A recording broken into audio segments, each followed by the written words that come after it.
Hello and welcome back to Fire Emblem The Last Promise 0% Growth's Low Turn Count. In this video we are tackling Chapter 26, the map that took me probably the longest time to plan out thus far. The combat benchmarks in this map are absolutely absurd. We need to reach absurd benchmarks to one-round enemies, and even to team up to take them down. So of course we're deploying units like Liren and Karina. Yeah. On turn 1, Shadow kills that hero with a killing edge silencer. Because it's a boss, and there are 4 forts we need to seize, and then a final, 3 forts we need to seize, and then a final castle. You might notice these those small forts around where the enemies are, or on where some of the enemies stand, like that halberdier on the left. Those have reinforcements every turn from, I think, from almost every turn, from turn 1 to turn 10. We don't want to deal with those, and we have a huge deployment limit. We have enough competent combat units that we can just leave someone on those forts every single turn. The main bulk of combat in this chapter is not shockingly, handled by Alice, although the reason Liren is fielded is that Levion can help out as well. Howard springs at this general. There's no particular reason. We don't need to check down the uses of that killer axe. It just allowed the RN string to set up because I originally thought he would have to work together with a couple other units to kill, but then I remembered, oh, wait a minute, risk exists. Karina is also deployed because she's a combat flyer. Well, she's a flyer. She is she is okay-ish combat, I should say. And if I needed to crit rig with her, I would have been able to. She replaces Emma, the first map since 17x that she's not being fielded. Okay, 23x, the 25x as well. But she doesn't particularly help out in this map because she doesn't really contribute much, because most of her healing is done by popping elixirs. During this enemy phase, a Swordmaster attacks Shadow. Shadow just needs to not get crit. Alice needs 1 of 2 crits to kill that halberdier. Kellic is equipping a Lance Weaver because these 2 paladins use lances, and both of them double attack him. Well, one of them double attacks him. He needs to dodge 2 of 3 attacks. One of which must be the Hero Slayer guy. However, the Hero Slayer guy only has around 30 hit on him with the Lance Weaver, so it's not terrible. A few more units level cap in this map, which is quite funny. Alice level caps, Levion level caps. Howard is close. A few important things happen in this map. And also, I brought a certain weapon out of the convoy. Having a low-use tomahawk, as janky as it sounds, is slightly helpful in some later maps. And by some later maps, I mean in the next map. Being able to break it in the middle of an enemy phase, or in a player phase to queue up a stronger weapon, like a Killer Axe or Brave Axe, would be nice. Anyway, to talk more about this map in particular, there are 4 forts we have to seize, one of which is the final castle. 12 Varans were burnt there so that Lion could kill this, well, weaken this hero with a Brave Bow. And on these forts are a boss that's relatively bulky and quite fast. Also, this was originally going to be a Zanbato hit into literally anything else, a Lance Weaver hit rather, but this worked out. And I thought it was way too funny to leave out. Anyway, Kellic and Anakin both can seize, Sean cannot. I'd prefer it if Sean could seize, but because he can't, this works as well. This means we must carry Sean or Kellic to the fort on the left, where the boss awaits. Holton Cabal, a very, very strong enemy. He has the S-rank axe, the Obsidian, which is very strong. It's weaker than a Devil Axe, but it is lighter. And a Shadow Sword, a 1-2 range sword that can crit. He also has lethality, and all huge stats. He has like 28 strength, 26 speed with the Shadow Sword. However, he doesn't double Alice, and he does not one-round Levion with the Shadow Sword. That boss drops an elixir. The other boss, the hero boss that died last turn, drops the Elastrona Tome, if that's how it's pronounced. Which is an S-rank light tome. However, for us, that doesn't matter. All that matters is that it sells for a sweet, I believe 15,000 gold. It might be worth 17 17,500, like the S-rank Darkton was. Alice uses our last Drizzle. She equips it for this enemy phase. Originally, in an 11-turn clear of this map, this is cleared in 10 turns, if the title didn't give that away, she needed to get a low percent spear crit to one-shot both a warrior and a Valkyrie. However, with one of 2 crits on the warrior, she one-rounds him, and with a crit, one of 2 crits on the Valkyrie, she one-shots her. So, she's able to just queue up the Drizzle and use it instead of a spear. I want to check the ballista range just to make sure they didn't just screw there and over. Alice needs to dodge either the warrior or the Valkyrie. I'm pretty sure. She may have to dodge both. Because she does get hit by the ballista and she does get hit by a purge from the bishop. Originally, she did not get hurt at all during this enemy phase. Yeah, she needs to dodge both the Valkyrie and the warrior, because the Valkyrie has Air Caliber, I believe. Yeah, she just one-shots that Valkyrie. Inventory's way more optimized in this clear as well, so there's nothing stupid like carrying around the Silver Sword on Levion that doesn't get used, because it does get used, just not by Levion. Alice could see Spear, and uses an Elixir. Technically, she could have equipped the Drizzle, but it would have broken because she would not have one-shot the Sniper with a crit, I don't believe. Kelix uses here. There are just 2 forts left. Rana also starts working on his staff rank hella hard. Originally he carried Illuminate, because I forgot what turn the Fog of War comes in. I believe it's turn 15, although we will not be seeing it, because this map was cleared on the earliest possible turn. Y moves down to Beta Valkyrie over. If he was one more space to the right, he would start baiting over a Bolting Sage. However, that Bolting Sage has the possibility of has the capability, of one-shotting Sean, which we do not want, obviously. Levion is using a Tomahawk, and he's dropped in that position, so he weakens a Halberdier, and one-shots a, not one-shots, one-rounds a Druid that attacks him.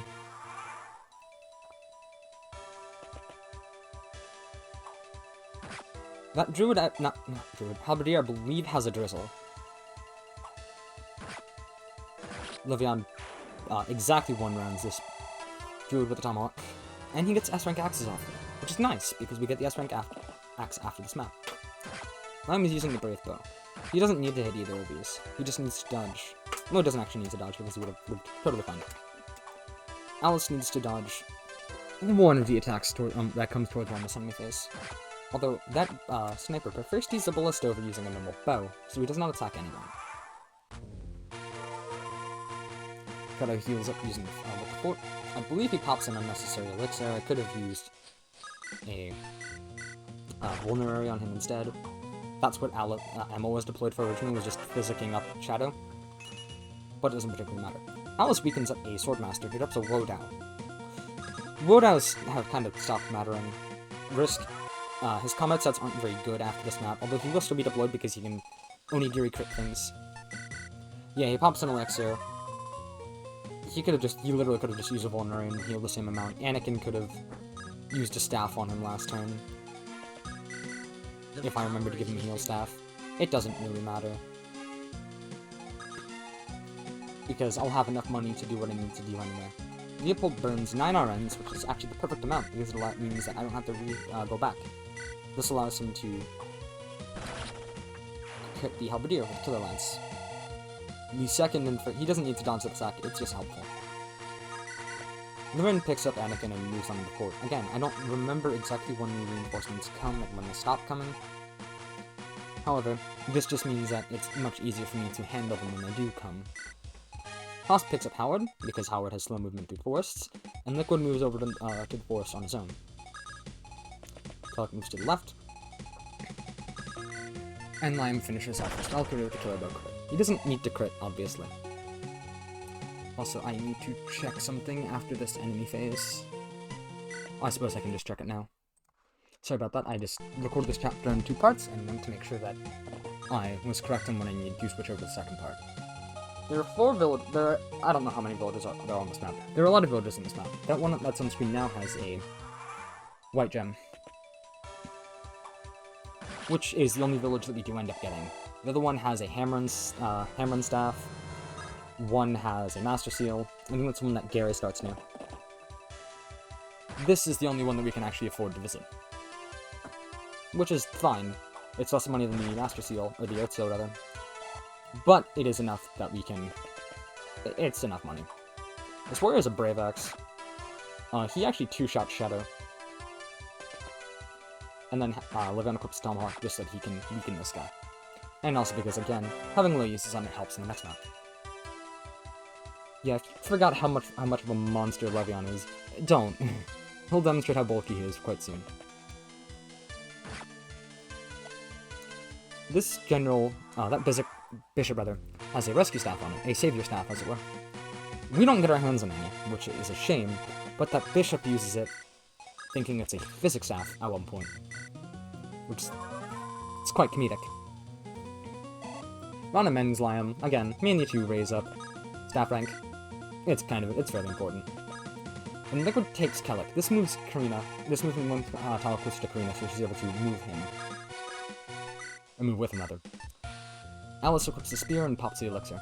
She needs to get a crit on the Sage to run around him, and has lower crit than with the Drizzle. However, the Drizzle would break if she used it, and we need a way to convoy drop it. Again, Devil Axe is a sniper to kill him. Gets an elixir. Dens an elixir. That's the main reason we don't really care about using the elixir with Shadow. Leopold could use either lands or the Mithril Blade. The Mithril Blade has the least amount of value. He's close levels 20 as well. And burns a few RNs, means that Shadow can come down here and use his Killing Edge to silence this guy. We're trying to get a second one-use Killing Edge. I'm not sure if I said that, but we are trying to get to a second one-use Killing Edge. We have one in the convoy, but we need one for chapter 28. Granted takes Kellic and canters back on the fort. This is just in case there are any reinforcements. It doesn't really change anything. We don't need any more weapon experience. We don't need any more normal experience. Risk burns 10 RNs here to set up this enemy phase. Alice needs to dodge, I believe, the general and the Sage that attacks her. I don't remember off the top of my head. She also needs to kill a crit, not kill a crit, counter crit the Sage. She is 11 crit. It doesn't matter which of her attacks she crits on. This is the spear we hammered back in chapter 25, by the way. This is when you get to see the bishop hilariously using Savior, because he thinks it's a healing staff, to move the general a total of 4 spaces. Or 3, rather. Levion, this is my only real mistake in the chapter. Levion equips a Sword Slayer here, and uses the elixir after getting the Iron Ring. Technically, he could have moved 1 space to the left, and everything would have been fine. It might have made Holton switch to his axe instead of using his sword, which would have been more reliable, because it would have meant Shadow had a higher hit rate on him. Speaking of Shadow, he's quite good. I'll just leave it at that. He does a lot. Karina and Laren work together to bring Kellic closer to Leopold, because we need to seize the bottom fort before we seize the top fort. Anakin, actually, with his natural movement alone, can walk to the fort in the next 4 turns from where he is now. Kellic can't. And also, it's just much safer to escort him. Equipping the Silver Lance isn't necessary. Leopold doesn't see any more physical combat after this. I just wanted to make sure that I had a lance equipped in case he did. And I had it in this. Alice doesn't have high hit because the bishop that she's fighting is on a mountain. She needs a crit to kill him. She also could have hit him twice with the Brave Lance, I believe, but that's less reliable than getting Kill Lance crit, and the Kill Lance crit was already set up. Okay. This is when I need to switch movie files. During this enemy phase, by the way, this is why Levion needed to take the... Yeah, nothing really changed, I just went back further with the rewind function. This is why Levion needed to take the Iron Ring. The first seed that worked for everything also led to him getting crit. by Halton. Which is unfortunate. Giving him the Iron Rune also just makes it easier for him to bait Halton over because there's no risk of lethality either. Alice would prefer to crit that guy, but it doesn't particularly matter. She gets level 20. She's now the second of her level 20 units. The main reason the RNs were burnt was because Alice needs to dodge either the Halberdier or the General. She gets the Leviathan. The Leviathan is the S-rank lance that we are going to be using and abusing in the next couple maps. Very, very solid weapon. Very, very good weapon. Halton moves over. I didn't turn on animations because there is no actual fight here. All you need to know is Levion barely survives. And he got crit if I didn't give him the Iron Rune.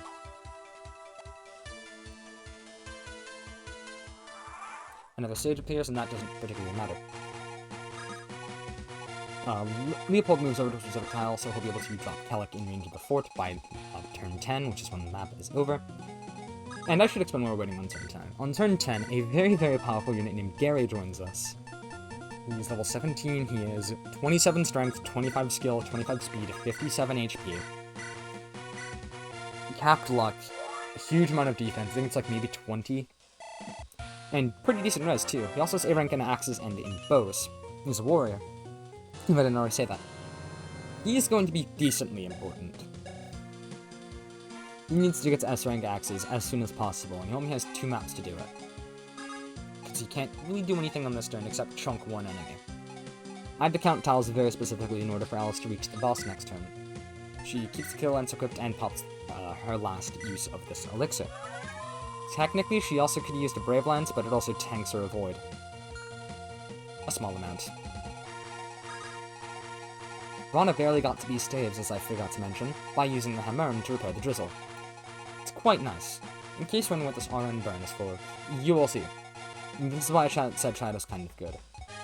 Lurin is deployed, and she's using the RN burner instead of someone like Leopold, mainly because I thought it would be funny. This RN is 31 string RNs away. Shadow's kinda good. I let Halton's death quote play out, because I like his, I like the theme. Also, it's, I think, the first time we're letting a boss quote play out.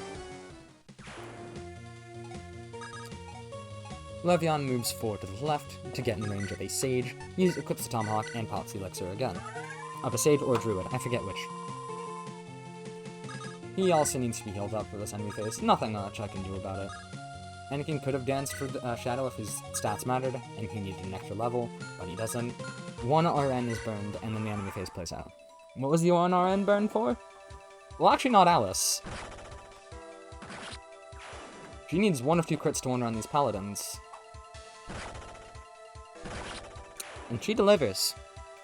That first paladin attack I believe had a silver axe. No, this is actually, the 1 RN was burned simply so that Levion would, well, 1, miss the sniper. Yeah, it was mainly so that Levion would miss the sniper. I could have equipped a 1-use weapon for it, yes, I realize that now. But it allows me to bait the sniper over so that Shadow can get a second killing edge down to exactly 1 use. Alice then proves that she's a combat goddess, and 1 round this Druid using the Brave Lance. She also could have 2-shot him with Killer Lance crit, but I like having more uses on the Killer Lance. Leopold moves to a very specific spot. Because of that forest and that fort, that warrior is unable to attack him. He could have dropped Kellic now, but he doesn't change anything. Really, the last couple turns of this map are just cleanup. Levion weakens the Sage with the Tomahawk. Shadow is danced. The power is within you. And he finishes off that Sage with a Silver Sword.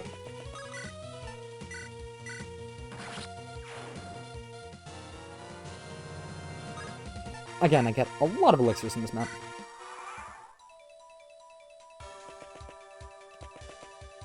These Sages move, they don't matter. This Sage does move. He matters, he can one-shot Kellic, I'm pretty sure.